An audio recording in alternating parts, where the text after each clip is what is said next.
தாக்குதலான வார்த்தைகளை பயன்படுத்துவதும் விமர்சிக்கும் போது ஆரோக்கியமான விமர்சனத்தை வைங்க.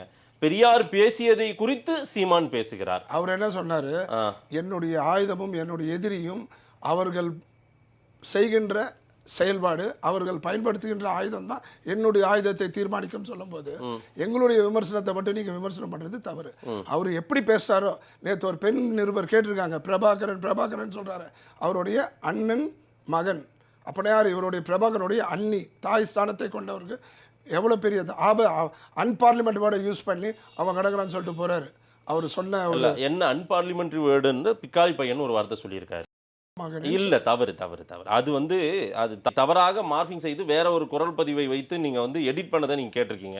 ஒரு கட்சி புதுசா நடத்துறீங்க, நான் என்ன சொல்றேன், உங்களுக்கு அது தெரியணும்ல சார், அதுவாவது தெரியணும்ல. நான் சொல்றது என்னன்னா, இல்ல அது எடிட் செய்யப்பட்டது. பிக்காளி பையன் என்ற வார்த்தையை தான் நான் கேட்டதாக சொல்லவில்லை, நான் பார்த்ததாக.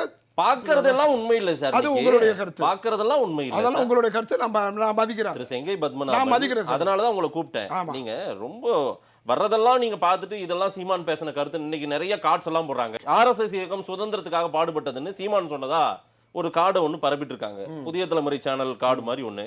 இதெல்லாம் உண்மை கிடையாது, அது ஒரு ஃபேக். நான் ஒன்று சொல்றேன், உண்மையை மட்டும் எடுத்து பேசுங்க. 95 விழுக்காடு பெரியார் மண் என்று சொல்லக்கூடிய இந்த தமிழகத்துல இவருக்கு எதனா ஒரு ஆபத்து என்றா உடனே அண்ணாமலை சப்போர்ட்டுக்கு வராரு. என்ன ஆபத்துக்கு இப்ப சீமானுக்கு சப்போர்ட்டா வந்தார் அண்ணாமலை? 95 விழுக்காடு மக்கள் ஏற்றுக்கொண்ட ஒரு பெரியார் அவர்களை விமர்சனம் செய்யும் போது அந்த விமர்சனத்துக்கு சப்போர்ட் பண்றது இவர் தான். ஒரு நிருபர் கேட்கிறாரு, பெரிய சேனல்ல 4 முனை போட்டி வருது 2026, அதை யார் வெல்லும்னா, அண்ணன் மன்னிக்கணும், 4 முனைன்னு சொன்னது தவறு, 5 முனைன்னு சொல்லுங்க, சீமான் அண்ணன் சேர்த்து சொல்லுங்கன்னு சொல்ல வேண்டிய அவசியம் என்ன?